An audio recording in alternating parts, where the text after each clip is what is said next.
బానిస దేశంలో కూడా తనను ప్రధానమంత్రిగా దేవుడు హెచ్చించాడు. కాబట్టి దేవుడు నిన్ను హెచ్చించినట్లుగా నిన్ను నీవు ఎల్లప్పుడూ అన్ని విషయాలలో ఏం చేసుకుంటున్నాలి? తగ్గించుకుంటూ ఉండాలి. ప్రభువే మనల్ని హెచ్చించాలి, దేవుడే మనల్ని హెచ్చించాలి. కానీ నిన్ను నీవు ఎప్పుడు హెచ్చించుకోవద్దు.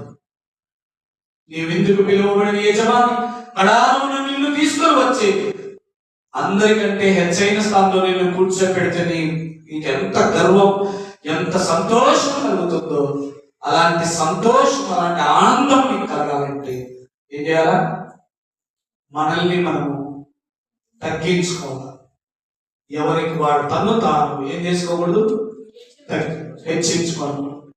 3 విషయాలు చూస్తాం. ఒకటి, తను తాను మెచ్చుకొనకూడదు, తను తాను పొగడుకొనకూడదు, తను తాను హెచ్చించుకొనకూడదు.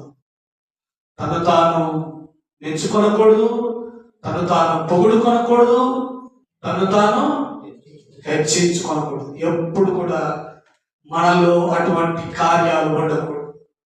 నిన్నెవరు గుర్తించకపోయినా పర్వాలేదు, నిన్నెవరు పొగడకపోయినా పర్వాలేదు, నిన్నెవరు నీ చేసే దాన ధర్మాలు కానీ, నువ్వు చేసేటువంటి భక్తి జీవితం కానీ నిన్ను చూసి పొగడై అయ్యో అబ్బా స్వామి అని పిలవాల్సిన అవసరం లేదు. కానీ ఏం చేయాలి?